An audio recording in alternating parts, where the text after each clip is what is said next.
NC Live has really stepped up its programming during this time. And I think a lot of my colleagues were talking about that just the other day. So hats off to you all and the work that you are doing. And I'm going to go ahead and be completely transparent. This is the first time I've done a presentation like this.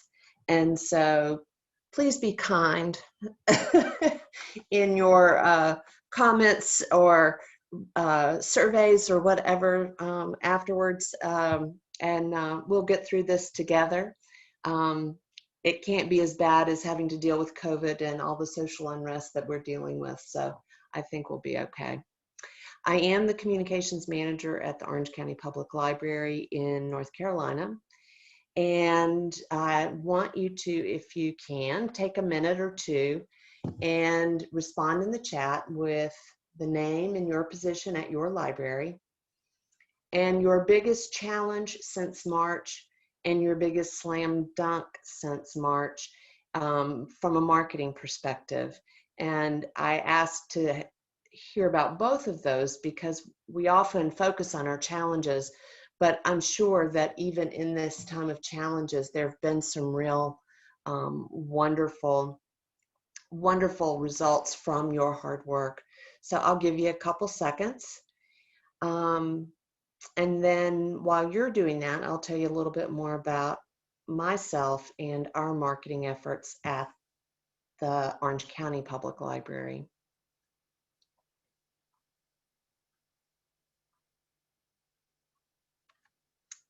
So here's a picture of what I look like on a really good day.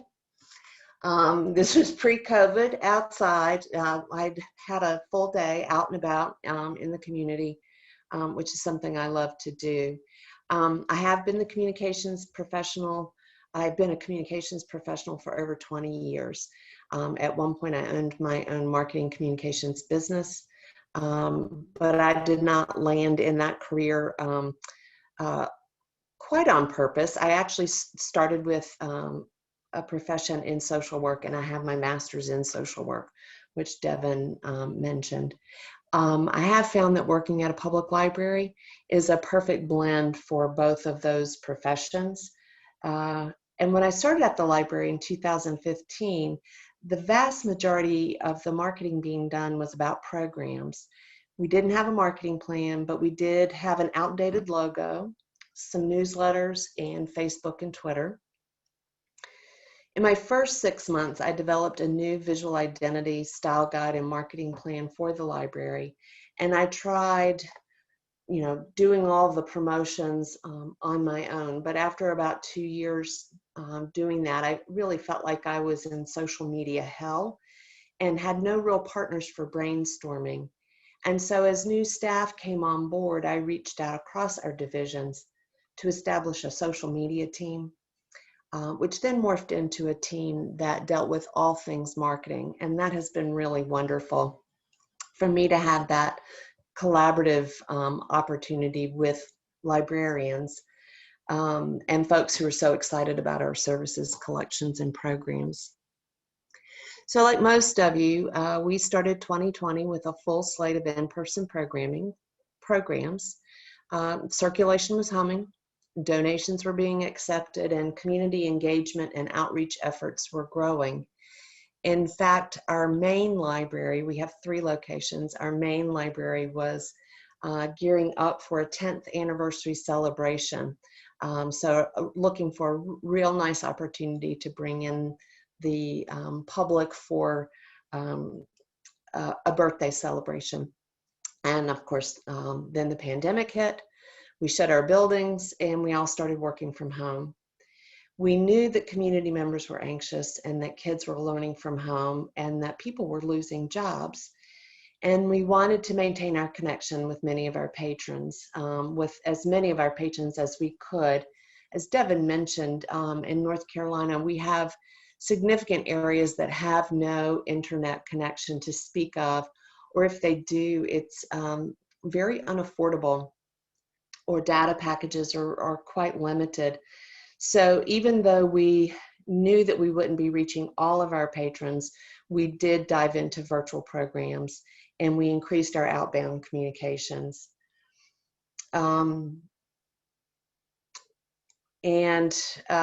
Yeah, so everything moved to being electronic. And then came Memorial Day weekend and the death of George Floyd. And I don't think anyone could have envisioned how these two realities would have collided, and yet there we were, and there we remain. And now, after about 7 months of pandemic, we're experiencing pandemic fatigue. So there's definitely been that weighing on us. And I think it's safe to say that the word chaos is exactly what we've all been experiencing since at least March, maybe some of you longer. So when things have been upended and when your plans are shot, then what do you do about your marketing? And we started where we always start. We started with our audience. What are their pain points? Can we make life easier or simpler during this time? And how do our services add value to their lives? So we started with what our audience had been enjoying most. With regards to programming, we started with what had been most popular when our buildings were open, and then by pushing the collections that we could, which were our digital collections. And there was a big learning curve for us because from a programming perspective, we had never developed videos. We maybe had one instructional video on one occasion about 5 months ago, but or 6 to 8 months ago, but we had never done anything like what I was referencing. So March through May sort of looked like this. We went virtual. We moved everything online and expanded our marketing team to get a better sense of what was happening with everything across the library, but also, frankly, to give some of us who were working from home for the first time some activities. So it was probably bigger than it would have been otherwise, our marketing team. And we created new processes to support program development and promotion. We launched our virtual branch, which you can see down here in the right-hand bottom corner. We got active on YouTube. We spent time learning GoToMeeting and Zoom. We pushed our NC Live resources. We were also pushing out information that from our health department related to COVID. And as you can see, it's an example there of community food distribution. So we were trying to hit all the high need areas. We had our programs on Facebook Live and YouTube, and we learned from some of that overzealousness, I will say. June through August, we experimented further with all of the above, and we incorporated summer learning experiences. We also grappled with how to respond to the community's pain associated with Black Lives Matter protests and issues. We began to accept returns once our county said that was safe to do so. Shortly thereafter, we launched curbside service. So as you can imagine, and maybe many of you have experienced, there were all those extra safety procedures and protocols that we were putting into place, and then marketing the expansion of our services. And quite frankly, staff were beginning to get pretty overloaded. Fatigue very much set in, and things got a bit grisly. And right about then, we also decided to survey our customers for insight into what the next 6 months should look like. And I also surveyed our program staff and the marketing team to see what had been going well and what we could improve. So based on staff and customer feedback, we began to regroup. Staff were needed for curbside, so our marketing team became smaller. And we spent the latter part of August We moved from 10 individuals down to 4. Used that time to set realistic expectation for ourselves. Currently, we're giving ourselves permission to be pandemic perfect. That's something that a lot of colleagues in the county are referring to this time as. There's just so much demand for information to come out quickly, and yet information is changing as quickly as the demand. And so pandemic perfect seems to make the most sense. Our team of 4 meets weekly, and we operate with content calendars that we've created and refined, and content is spread across curbside circulation and any expansion of service that we will do before our buildings open again, which would probably be in January. All of our digital services, any of our new materials that we've gotten in since March when our buildings did close, and supporting community partnerships. About 3 years ago, we decided to undertake and support the community-led philosophy, and we hired a community librarian, and we developed a community engagement division.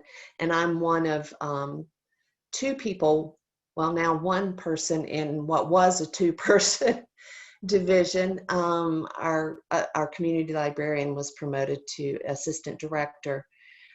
So we're, again, like all of you, balancing a lot.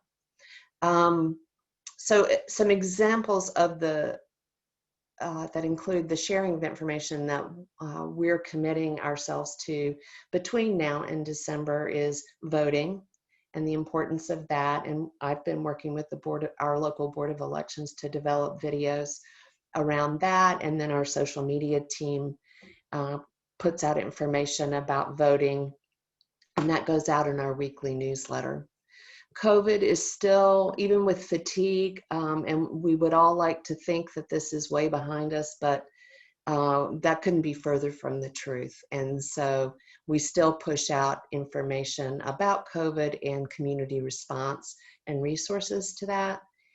And then the third most important thing, and this is not, I was going to say in order of priority, but it's sort of all up there together, is how we can support our local school districts.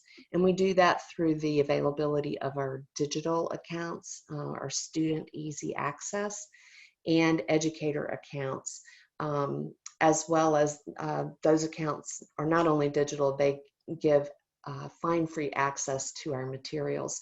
So really ramping up awareness of those services too.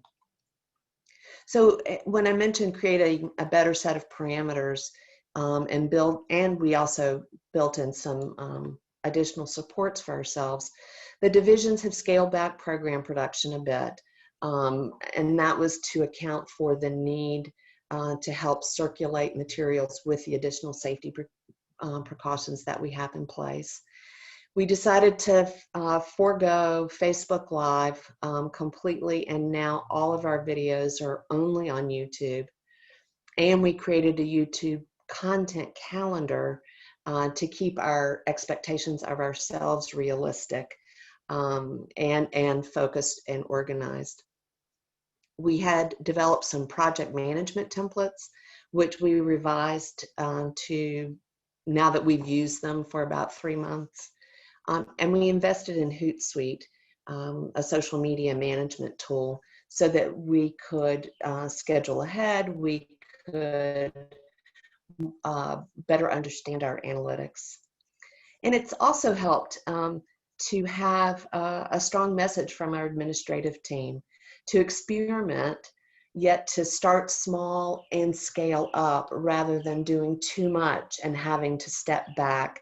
And that's, I see that being, from a marketing perspective, very much along the lines of what is your brand promise? It's better to under promise and over deliver than over promise and undeliver, because then that's when dissatisfaction sets in, and we're just all very, very aware that all of us are, pretty much on edge a lot of the time. And so there's no reason to add stress to our lives and then add additional distress to our customers' lives. So we keep focused on short-term manageability and being very flexible with our thinking. The visual there is fingers crossed, September through December.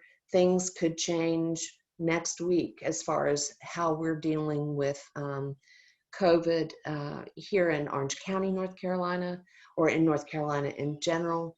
Orange County's been very, very lucky from a protest standpoint. Those have all been peaceful, but that's not necessarily the case in some of our neighboring counties, and so things there could change too. The other thing that I think has been really, really helpful, and I've seen this develop over the time since we've been home, is that we're all much better about articulating our appreciation for each other and our efforts. And I do think that even though it's been very challenging, that we all have appreciated the opportunities to challenge ourselves to think about our services in a new way. That's not always easy to do every day, to appreciate the challenges. But again, I think we try to remind ourselves to do that. Prior to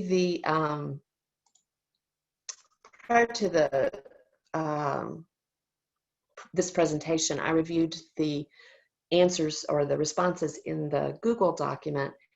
And so, one of the questions was, what sort of resources do you use?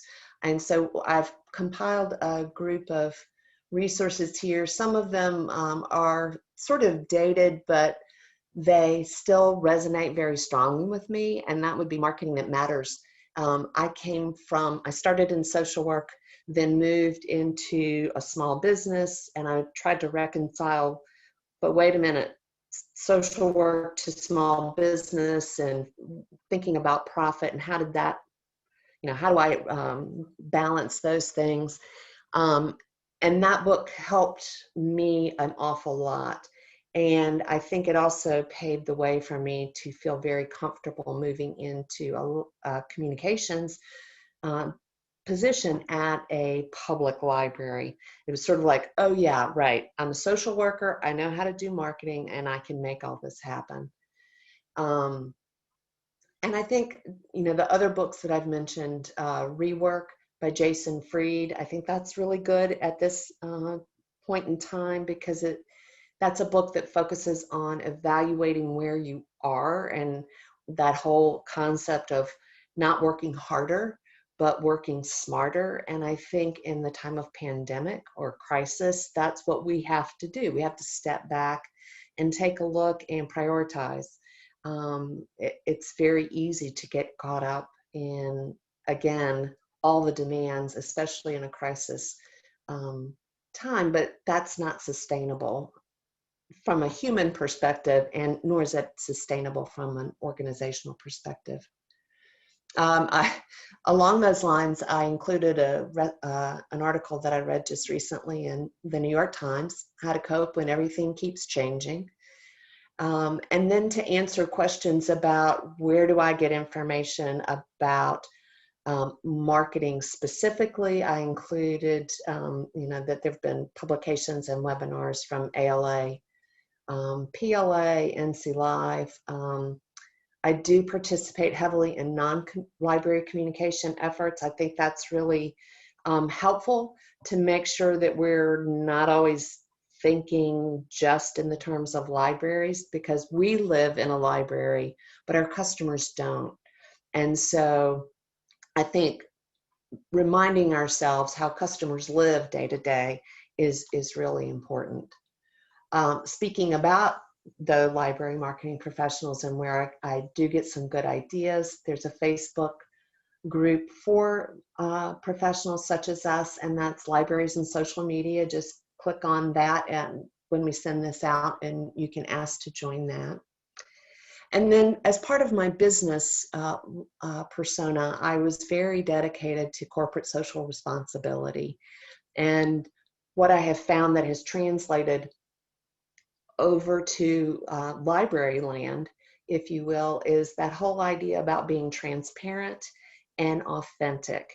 And I think with libraries, we are uniquely positioned because we are dealing with our communities, and they want us to be warm and welcoming places. They look to us as unbiased sources of information. And the only way that you can do that is to be transparent and authentic. Um, and then the other piece of that, people, planet, and profit, those are the three legs of the stool, if you will, with corporate social responsibility. And I translate for libraries the idea of profit into sustainability and then brand promise. Again, being sure to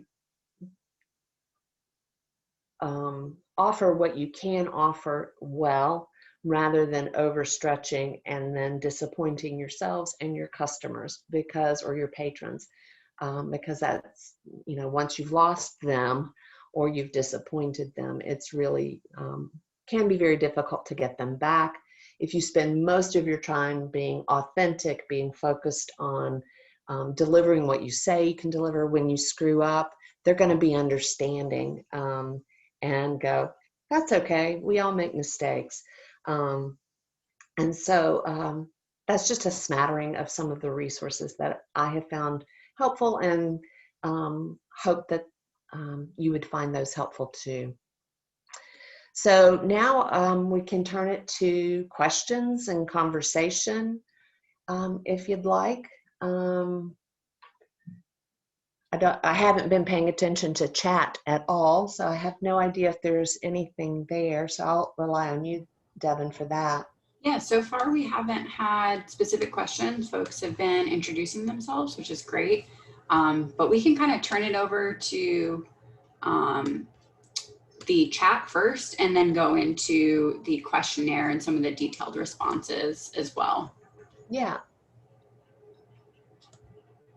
So folks, if you are, after this presentation, having a couple of questions, looking for advice on marketing, feel free to find that chat box at the bottom of your screen. Laura is asking, you mentioned content calendars a couple of times. What do you use to create those? We use Excel and we use Word. I'm not a huge Excel expert, but I have a person on my marketing team who is. And so she actually worked on our content calendar for YouTube and set it all up in Excel, and it was wonderful. I'd be glad to email examples of both. One done in Word for social media in general, and then another done for YouTube. I think it's whatever works for you. There are lots of templates online for things like that. But again, I think it's whatever works for you that you can maintain easily.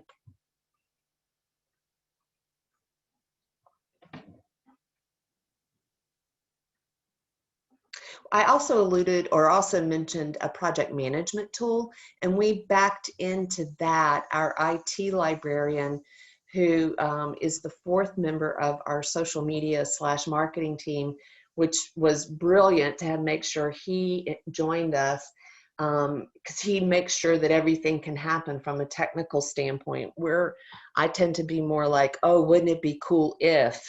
And he's the one that goes, okay, so this is how we can make that happen. So that's a really nice presence to have on a marketing team. He actually backdoored it using Outlook into a project management tool. So we've played with that quite a bit. Again, I'd be glad to share a screenshot of what that looks like. So again, I think it's tools that you have available at your disposal, budget dependent. We were trying to We investigated project management tools, Hootsuite, decided that Hootsuite from a social media scheduling basis was a much higher priority than a project management system, just for 4 people. You know, a project management system might be something that library-wide we decide to invest in, but not just for one team's use at this point.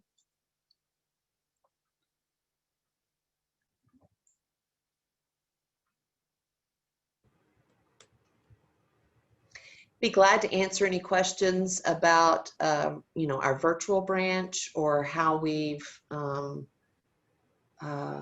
yeah, and I could easily go to that page on my website if you guys want to see that. How about I do that? Yeah, that'd be great. And I know we have a bunch of public librarians in this session, and so feel free to ask any questions in the chat right now, as well as academic librarians. We have a lot of overlap. So the first thing we did, and maybe you all have done this too, we, hold on, can you see my? No, I'm just seeing your PowerPoint. Okay, hold on.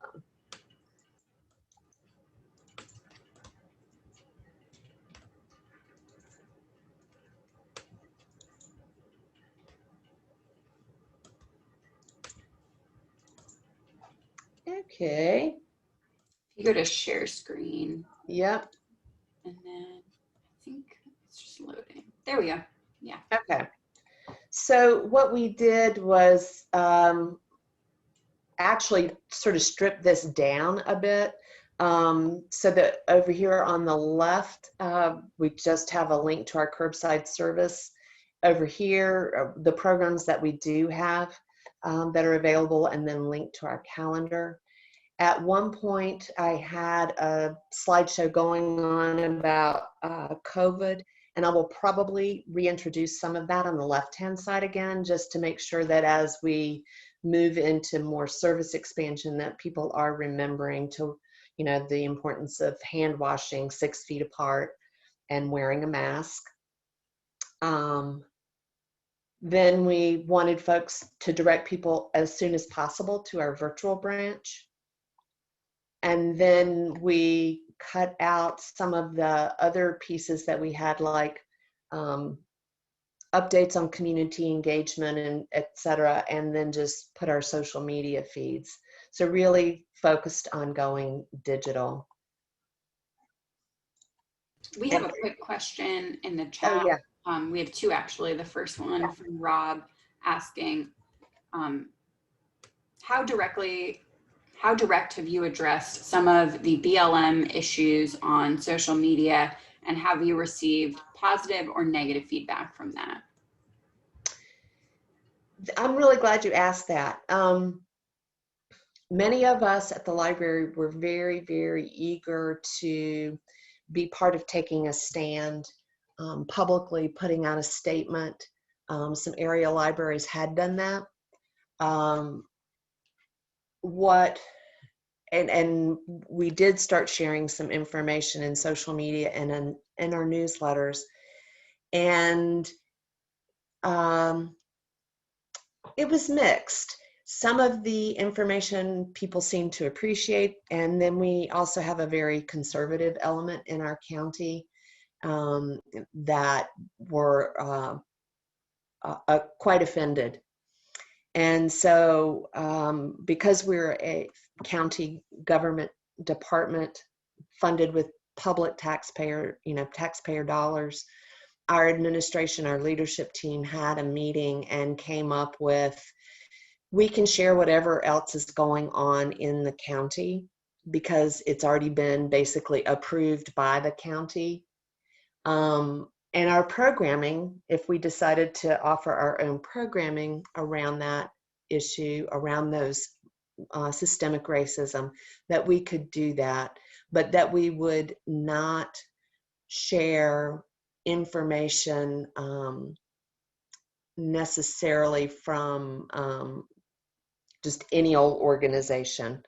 And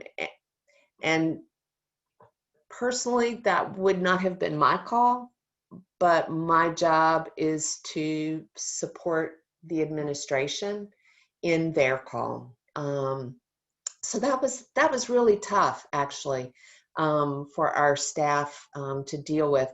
As a county and as a library, we have committed ourselves to the exploration of diversity, equity, and inclusion. And so to not be more vocal about that seemed counterintuitive, seemed to be really discordant, if you will. So I think what we're dealing with is what a lot of organizations are dealing with, and that is definitely wanting to have our organization go through this journey, take a look at what we're doing from a policy perspective, from a collections perspective, from a program perspective, and root out where we can any sort of systemic racism. And at the same time, we're in a community that serves everyone. And so the concern had been that some of the resources we were sharing was a disinvitation to explore the issues rather than an invitation to explore issues. That's sort of long-winded, but it was a big deal. Yeah, absolutely. It was a real big deal. And as a social worker, trained social worker, I felt particularly called to speak out, but that's not my role at the library. My role at the library is communications manager. And so I think, like many other organizations and individuals, what's your role at work and what's your role in your personal life? And just trying to balance all that. Mm-hmm.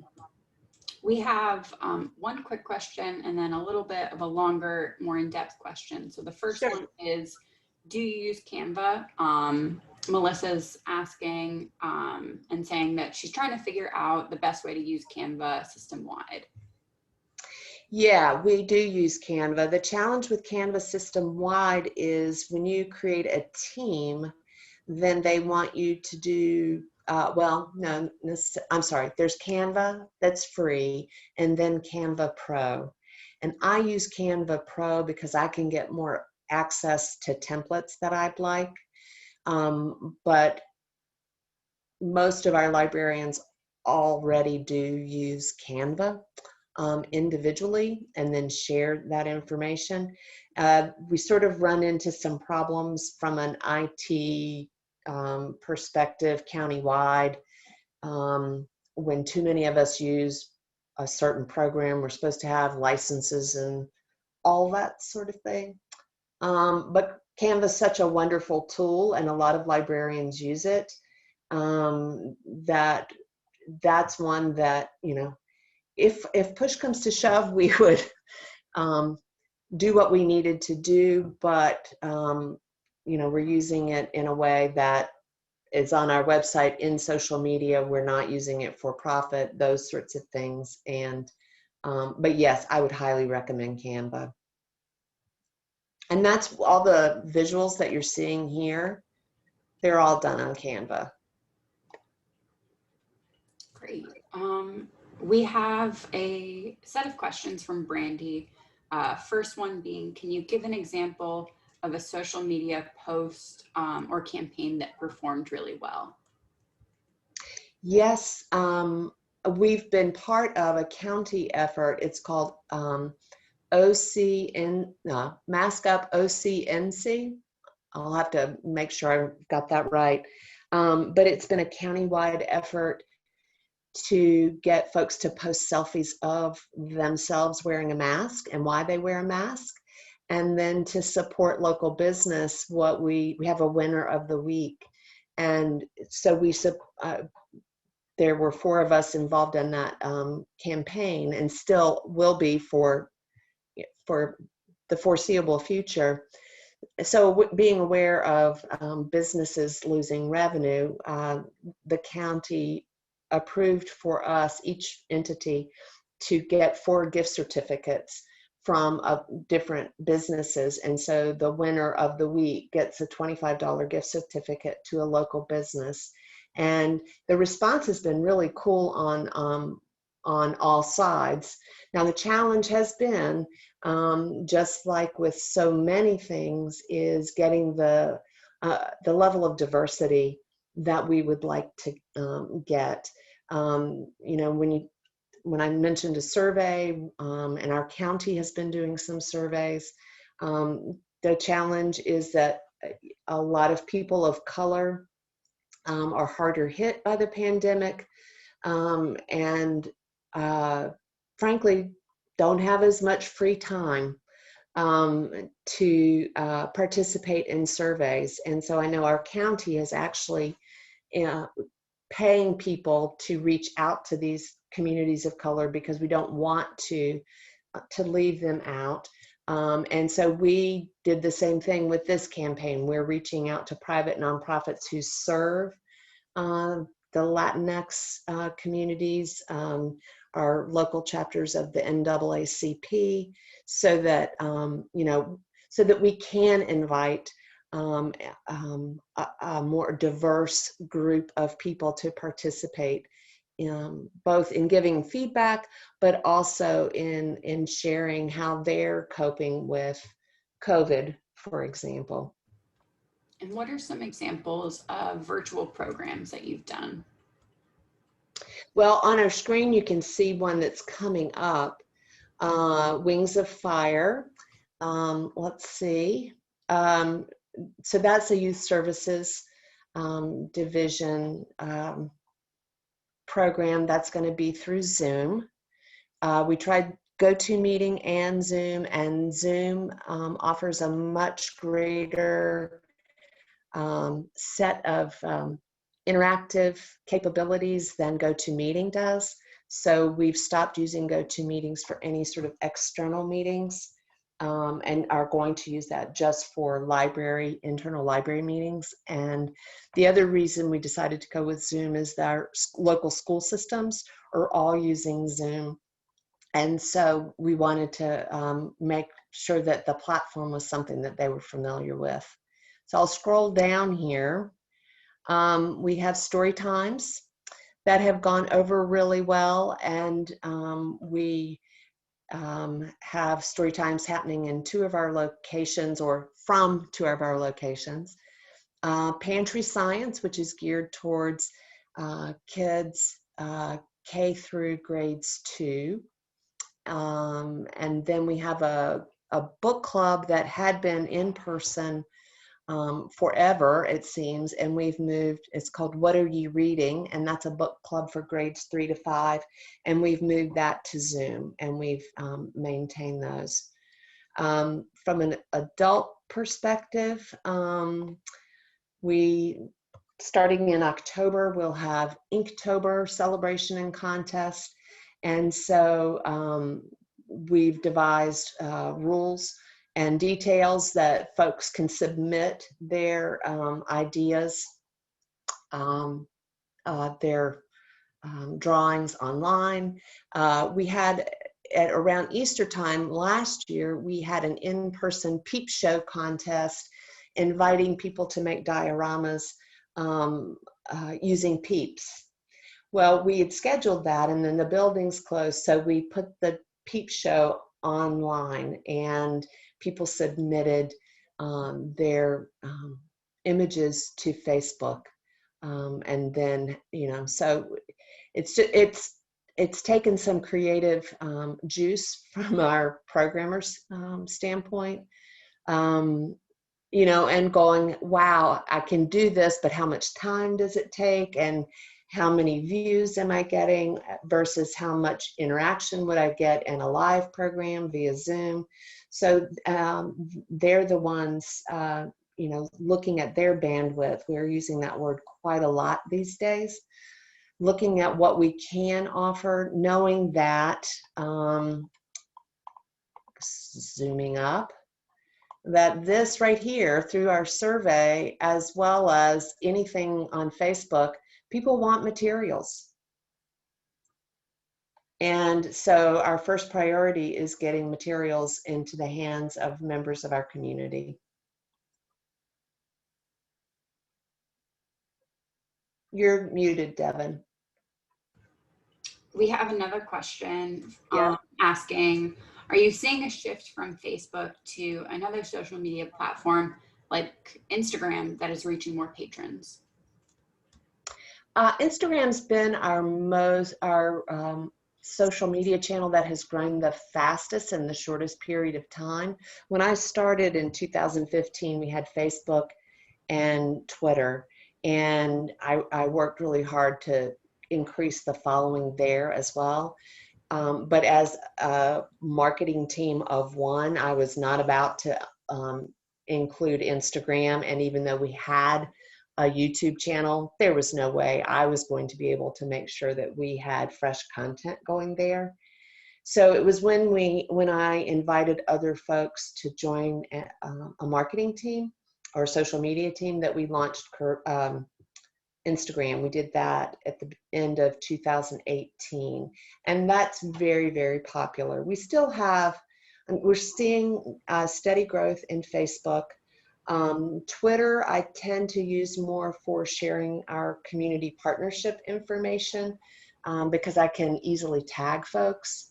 And then with our YouTube channel, we're pushing hard on that right now. And the Board of Elections videos that I mentioned earlier, because we participated in that,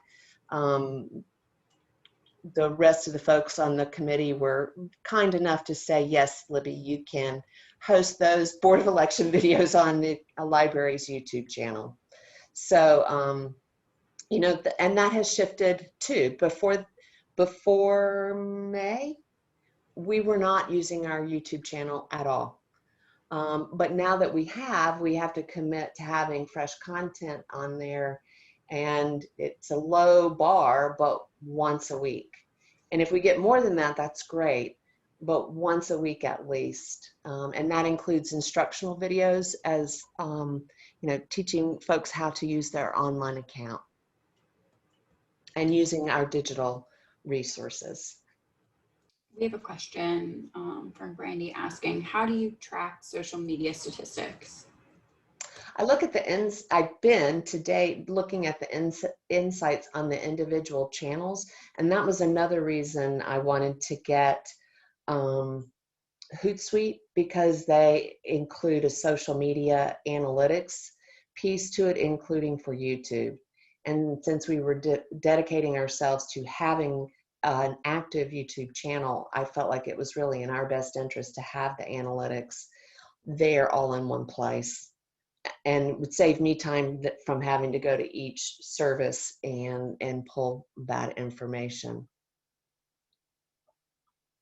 Our Facebook page has been the most active during of the social media channels as far as customer interaction since March. I'm pretty meticulous about making sure I check that every day, even on the weekends, and respond to people with their questions about curbside, about this, about that, and spend some time in some community, local community Facebook groups, posting our information there. Like when we launched curbside, there was one thread on a local Facebook page where somebody was saying they hated paying for news and where could they get free news. So I chimed right in and said, well, did you know that through NC Live, we offer the New York Times, the Wall Street Journal, and the Washington Post? Well, that I could have pushed that out last year, and certainly had done some of that last year, but it rang more true for folks when they were looking for online services specifically. So I look for opportunities like that as well. One question that is actually from our Google questionnaire that I want to bring up is, how do you develop an overall marketing and communication strategy? And for Orange County Public Library, what would you say your marketing team's overall strategy is? Well, I developed a marketing plan when I started, and I revisit that frequently to see if we're on target as far as, well, let me back up. With the marketing plan, part of that was creating a new visual identity and creating our voice and our brand story. And so that's the basis from which it all comes. And that was based on surveying members of our community. How did they see us? What did they want from us?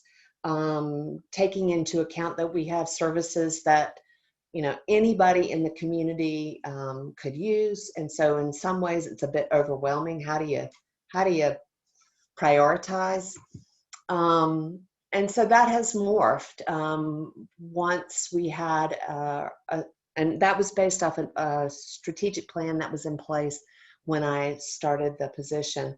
Then when we updated our strategic plan, I updated our marketing tactics based on that, what we wanted to focus on. And the strategic plan that we're just finishing up was moving ourselves into this community-led philosophy. And so we focused much more extensively on community partnerships, sharing out their information, making sure they knew through social media and marketing what we were doing to support their efforts. I and the community librarian were very engaged in work groups with local municipalities, local county government, local private nonprofits, as far as either serving on boards or attending work group meetings, and then supporting them through our marketing efforts to our customers, because we have built up quite a large recipient list for our e-newsletter list. When I started, we had, I'd say maybe total about 1,000 recipients, and now we're close to 7,500 recipients. And so people over this last 3 years, part of the public relations / marketing aspect of me being out and about is, and people seeing their information going out through the library, they now seek us out and say, please share this information with your customers. They get information from their customers that's where they've learned about Medicare for seniors, or Medicare 101, or a program that the health department has sponsored. You've mentioned a lot of different, both within the county government and outside of it, a lot of partnerships that you've developed. Could you name a local partner that you've developed in your time at Orange County Public Library that you're most proud of developing a relationship with? Actually, I think I'd have to say 2, or maybe 3, or maybe 10. No. First that comes to mind is with the local school systems and the digital accounts that we set up for them, and that has that's taken a lot of work. We have 2 school systems in Orange County, not 1. So we were dealing with 2 school systems. We also have 2 library systems in Orange County, not 1. And so there's always a lot of confusion when you do anything. I'd say the other one that I'm particularly proud of is our partnerships with local business communities. Because I had been in business for myself, I had been very active in, like we have everything in Orange County, 2 of everything. We also have 2 chambers. And so I had been very active in both chambers. And I really feel like, and have come to see, that ALA and PLA both are very very strong in this, and that is how libraries can support economic development. And I really felt like public libraries can reach, and this is, borne out to be true, public libraries can be a source of information for people who would not feel comfortable or unfortunately unwelcome at a chamber of commerce. Libraries are, free for all.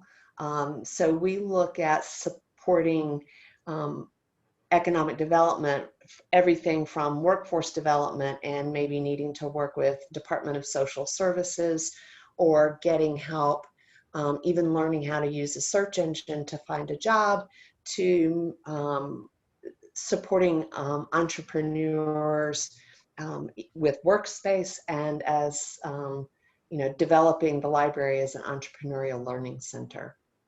So I'd say those would be the ones I'm the most proud of, and challenging the notion that libraries don't have a place in economic development. I've always liked showing up where I'm not expected to show up. So yeah, or showing up in ways that we haven't shown up before. So like with the school systems. Right, and you're developing relationships beyond your typical patron base. Yes, exactly. We have a question from Rob. I'm curious about if you have policies on how much content you post daily, weekly, etc., and also what vetting process your content goes through before it goes out. How many eyes go on it before you publish? As far as a policy, specific policy, I've created based on best practices for the platform. I've created like what's the max number of posts that we would do to Facebook. Best practices, there's no reason to do more than 3 on Facebook. Twitter, shelf life of a tweet is so short. You could spend all day on Twitter, and that's not realistic. Facebook and Instagram, we can share back and forth some. And then with YouTube, that was more based on what I felt was sustainable for us from a production standpoint. And that's why I included the Chamber's Lunch and Learns and some of the non-library resources, because quite frankly, I have found non-library sources of information a little bit more advanced as far as what best practice is for that particular platform. So then I've melded that with what our social media guidelines are for the county. And then for the library, we base our content on what our brand story is, who we are, what voice we have in the community, that we're friendly, we're welcoming, we're upbeat, we're informative, we're unbiased. And so I've also been very fortunate that the other 2 folks who have done social media are really intuitive and smart. And I gave them that sort of background, and they do a fantastic job. That being said, when I've seen something that I feel like, oh, whoa, wait a minute, we're not ready to put that out yet in the time of COVID or whatever, then I don't pull it, but I let them know that, we can't do that again quite yet. So as far, I'm the vetter, I'm the, and then what if we get feedback from the community where something has totally bombed, either no views, so why do that kind of thing again, or people found it offensive. We're not about that. What's been like the most impactful feedback that you've gotten? Because you said that you shared out a survey recently, and you're also just doing so much programming through multiple social media outlets. When in the last 6 months have patrons shared something that made you rethink? Okay, so when you said impactful, I thought, first of all, where did we get the most response? And so that would be when we started announcing that curbside service was coming back or was starting. And that was the beginning of realizing it's books, books, books, and any other material you have in your building. That's your bread and butter, everything, or your cake, everything else is icing. So that helped us so I'd say that was the most impactful. The post or a link that I shared in a newsletter that had the most negative impact. Actually, there were two. A social, one was a fist that, or no, it was two hands shaking. One was white, one was black, and it was to announce a way that people could give back in the community, and the word solidarity was in the image. And the very conservative element in Orange County had a real issue with the image and had a real issue with the word solidarity. And I've followed the thread in this local Facebook group and only chimed in once when they said, what was the intent? And so I chimed in saying our intent was to share that there's need for food in the community, because that was the intent. It was less about the image than it was about the content underneath.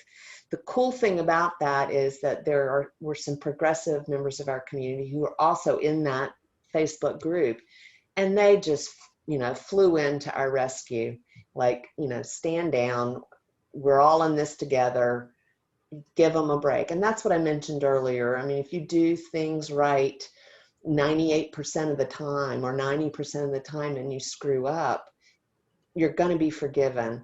People are going to understand. And I haven't posted anything like that with the image of the fists or the word solidarity. I haven't done that again. I did not realize that the backlash was going to be that strong. But I mean, even with the backlash, you seem to be able to see that, patron base that understands what the actual intent of the image was and what it meant to the community. And I mean, even if I might not agree with somebody's position, all feedback is helpful, and again, if I take our brand story to heart, which is we're welcoming, we're inviting, we invite exploration and discovery, and we're a safe place, then if somebody's not feeling safe, then I can back off from that, and I can get information out another way. We have in the questionnaire that I sent out a couple of folks that are teams of one or small. How, with very limited time for marketing and social media, especially if it's not necessarily part of your main role, how do you prioritize things, and really what should you prioritize right now? I would say if you're a team of one, and you're thinking about marketing tactics, first, hopefully you have a strategic plan that lets you know what the priority of the organization is. And that's where you start, because marketing doesn't exist and then the strategic plan comes. The strategic plan is there to give marketing its guide. And I think that's something that folks don't always realize. And don't think that there needs to be that parallel path. And I think it's safer for people who are in marketing positions when you're relying on what the overall organization is doing, where you're headed. If you're a team of one, it depends on what you're charged with. When I was hired, it was website, e-newsletters, social media, external flyers, news columns in a local newspaper, you know, and so I pared down, I made sure we were not going to have anything beyond Facebook and Twitter. That was going to be enough for me. Mm-hmm. I stopped doing the local newspaper columns because I didn't feel like it was worth my time. What was more worth my time was piggyback riding on when there were countywide advertising opportunities, and I could stick something in for the library with that. Mm-hmm. Partnerships with local radio, that was something that was, not only could we ensure PSAs went out, but we have a regular appearance on a local radio station once a month. So, you know, things that are quote unquote fun for you is important, and the radio is fun for us, and we split that between our director and myself and one other person. And so I think it's what feeds your soul, where you can feel that you can be most impactful based on the information that you're getting back from in social media. If you're not seeing anything on Twitter, any traction, and by that I mean likes or shares there, then, or that you're not having other people ask you to share stuff out on Twitter, then you may even want to consider if you want to keep it. And the same could be true with any platform. I don't think there's any shame in going, this has not worked, and I only have so much time. Well, it's also based on what you've said, you look offline just as much as you look online for kind of sources of marketing and ways to connect. Yeah. And I mean, in anything that you read about marketing is don't start it unless you can feed it. And so, again, I would not have chosen in 2020 to have restarted our YouTube presence, but here we are. And we chose, after trying to do it on both platforms, which was ridiculous, we went, no, we're not going to do it anymore. And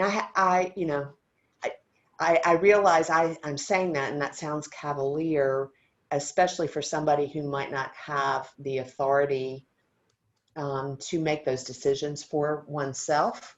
And so I think if you're in a situation where somebody's saying, but you've got to do this, then it's a question of, then what do I give up? You know, because I can't do it all and do everything well. So please, Mr. or Miss Supervisor or Library Board, please tell me where you want me to prioritize my time, and I will do that. Mm-hmm. Yeah, that's a good strategy. Do we have any other questions from the chat? I'm kind of thinking now that it's a little after 3 o'clock, we might want to start wrapping up a little bit. I'll be glad to, here we go back and share my information. That'd be great. So that if anybody wants to reach out to me, I don't know about you, but when I'm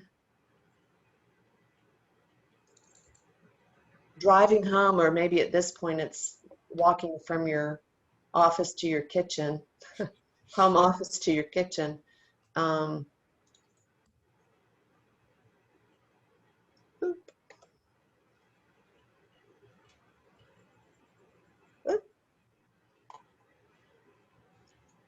yeah, that's me.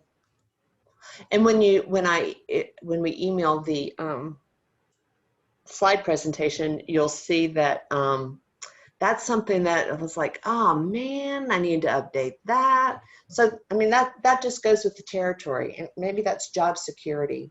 You know, there's always something to update, something you forgot. And I like the phrase pandemic perfect, but I think it's also just, it's good to realize we're all human and there are things we're going to overlook. And I think that's particularly true in marketing, where there are so many platforms and so many demands on your time, and so many different voices saying, I need you to do this, I need you to do that. It sometimes can make you feel like you're a bit of a vending machine. And so I think it's good to just take a deep breath and know that, you know, you'll deal with that the next day. Exactly. We have a quick question from Marcia before we head out. So Yeah. was there a template that you used for your marketing plan? I had done so many marketing plans when I'd done my business. I'll be glad to share my marketing plan with you. But no, it wasn't really a template that I got offline or anything, but I'd be glad to share it with the group. Sure, that would be great. So the marketing plan and then the Excel spreadsheet with Yep. Your scheduled posts. Awesome. Yeah. Well, great. This was such a wonderful hour. Thank you so much, Libbie, for joining. Oh, sure. Yeah, and I'm glad that that this particular interface works, because if you tried to see me, you wouldn't have even heard me. So I'm thankful that you all could be flexible. So I thank all of you for that. Great. Well, everybody, keep an eye out for the follow-up email either later today or tomorrow morning. I do want to make sure, sometimes it takes a while for the chat transcript to load in my Zoom account. So everybody shared some great resources and tips in the chat. So I want to make sure that's sent out as well with the recording. Oh, I'm so excited to read those. Yeah, it was actually really great to see. And another thing is, because this is our first Professional Development Alliance webinar, there's another one coming up on Thursday, Cultivating a Growth Mindset. And so if you're looking for more kind of wide view soft skills training, please feel free to take a look at that session as well. But have a great rest of your Tuesday afternoon, everybody, and thank you, Libbie. Sure, thank you.